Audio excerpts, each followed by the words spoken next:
तो दोस्तों, अनमोल वचन के बारिश में नहाने के लिए तैयार हो जाइए। आपके अज्ञान का मैल इस बारिश से धुल जाएगा। और युद्ध में मानव को क्या क्या खोकर क्या मिलता है, ये महाभारत से समझना चाहिए। महाभारत ही सिखा सकती है ये अच्छे से हमें। और मैं आप लोगों के लिए महादेव से बहुत दिल से प्रार्थना करता हूँ कि आपकी जिंदगी की राह में कभी भी कुरुक्षेत्र का पड़ाव ना पड़े। चलिए दोस्तों, अब वीडियो शुरू करते हैं।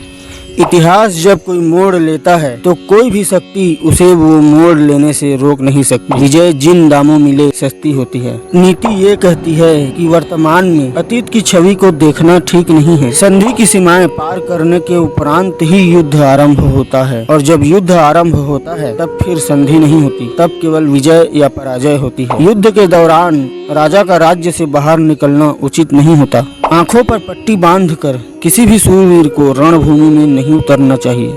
यदि युद्ध रोक सको तो रोको, और यदि ना रोक सको और युद्ध करना ही पड़ जाए तो उस ओर से युद्ध करो जिस ओर धर्म हो, सच्चाई हो, बेगुनाही हो। धर्म क्षेत्र में हर व्यक्ति अकेला होता है और उसे अकेले ही निर्णय लेना पड़ता है। हे मानव, भविष्य की तरफ देख और ये सोच, सूरज तो जरूर ही निकलता है, सवेरा तो जरूर ही होता है, ऋतु तो अवश्य ही बदलती है। शरद के उपरांत तो ऋतुराज का आना तो निश्चित है। इसलिए क्षितिज पर आंखें गड़ाए रह कि जहाँ से सूर्य उदय होगा, और धरती से कान लगाए रह कि ऋतुराज के आने की आहट सुन सक। और अगर ढारस की आवश्यकता हो तो रणभूमि की ओर देख, जहाँ भीष्म तीरों की सैया पर लेटे हुए सूर्योदय की प्रतीक्षा कर रहे हैं। किसी सूरवीर के विषय में उसके पीठ पीछे मजाक उड़ाना किसी को शोभा नहीं देता। शत्रु पर प्रहार करना तो सहज होता है, परंतु जो प्रिय हो उसके शरीर को भेदने वाला बाण तो स्वयं अपने हृदय को भी भेद जाता है। युद्ध में क्रोध से नहीं, समझ से काम लेना चाहिए। युद्ध बंदी तो दास होता है, और आधुनिक समाज में मतलब आजकल के जमाने में दास मतलब नौकर, व्यक्ति नहीं एक वस्तु हो जाता है। दास को तो अधिकार ही नहीं होता, तो उसका उत्तराधिकारी कहाँ से होगा। अपने सैनिकों की चिंता करना राजा का धर्म है। सैनिक भी राजा के शरीर का एक भाग होते हैं, और रणभूमि में किसी भी सैनिक का शव, किसी भी साधारण सैनिक का शव राजा के शव से भी अधिक आदरणीय होते हैं। क्योंकि राजा तो अपने अधिकारों के लिए युद्ध करते हैं, किंतु सैनिक राजा के लिए युद्ध करते हैं। आनंद ही की भांति उदासी का स्रोत भी भीतर से ही फूटता है। कोई व्यक्ति उदास होना नहीं चाहता, फिर भी उदास होता रहता है। पीछे कुछ नहीं छूटता, क्योंकि हर वंशज में पूर्वज का अंश होता है।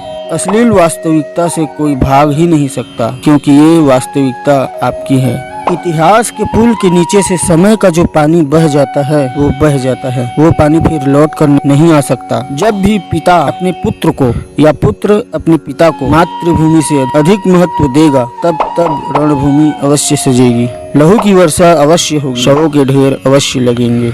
ऋण और निष्ठा में बड़ा अंतर होता है, और निष्ठा की बात ऋण उतारने के बाद ही की जाती है, और की जानी चाहिए भी। जो वीर पुरुष होते हैं वो कभी दुविधा में नहीं होते। वे यदि कोई अशुद्ध कार्य भी करते हैं तब भी मर्यादा का उल्लंघन नहीं करते। ऋण चुकाए बिना कोई अपनी निष्ठा सिद्ध नहीं कर सकता, क्योंकि जो ऋणी होते हैं उनका अपनी किसी वस्तु पर कोई अधिकार नहीं होता।